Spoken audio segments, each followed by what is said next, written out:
درې کسان داسې دي چې الله تعالی د دوی دعاګانې ډېر زر قبلوي.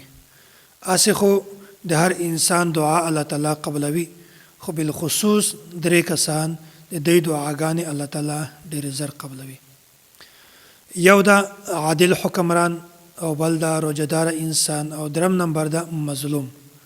حضرت ابو هريره رضی الله تعالی عنه د رسول الله صلی الله علیه وسلم دا روایت نقل کوي، وای ثلاثه لا ترد دعوتهم، درې کسان داسې دي چې الله تعالی د دوی دعاګانې کله هم نه رد کوي.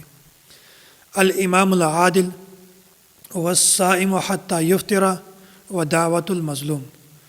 یو دا عادل حکمران، او دوم نمبر دا روجهدار انسان، او درم نمبر دا مظلوم کس. الله تعالی د دوی دعاګانې دا کله هم نه رد کوي. او بیا يرفعها الله دون الغمام یوم القیامه، او د قیامت په ورځ باندې الله تعالی د دوی دعاګانې دا په وریځو نه هم پورته اوچتې کی، وتفتح لها ابواب السماء، او د دوی لپاره د اسمان ټولې دروازې کولاو شي. ويقول بعزتي، الله تعالی فرمایي چې ما د په خپل عزت باندې قسم وی لانصرنک ولو بعد حين، چې زه به د دوی خامخا امداد کوم اگر چې هغه څه وخت نه بعد وي. نو الله تعالی فرمایي چې دریو کسانو دعاګانې دا خامخا قبليږي او زر قبليږي.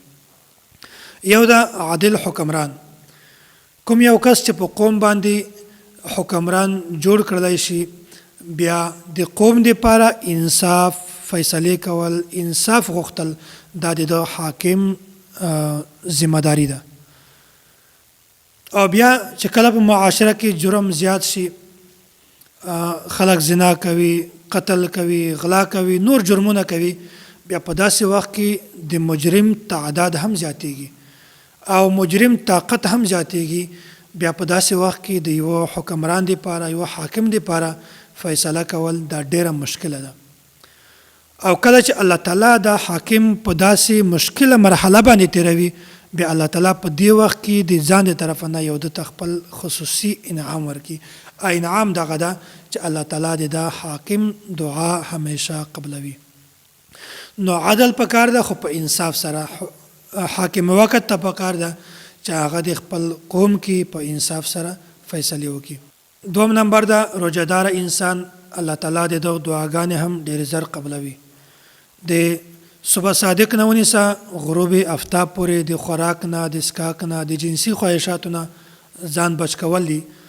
او بیا روجهدار انسان سهارم خوراک کولی شي، صبح صادق نه مخکې او داسې روجمات وخت کې هم خوراک کولی شي.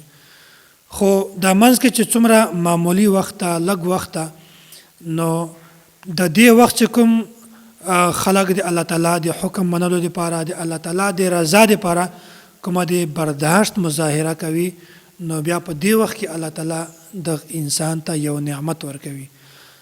الله تعالی فرمایي چې تاسې د برداشت مظاهره کړې ده، ډېر زیات برداشت هم کړی ده چې خوراک تاسو ته ایښی ده بیا هم تاسو نه خورئ.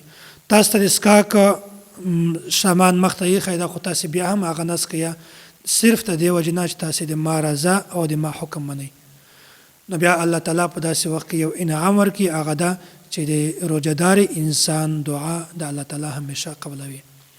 او درم نمبر ده مظلوم کس، د مظلوم دعا هم الله تعالی قبلوي. په دنیا کې نن سبا په ډېر زیات تعداد باندې مسلمانان د مظلومیت ول ژوند تیروي، او د مظلوم سړي دعا چې کومه ده دا هم الله تعالی قبلوي.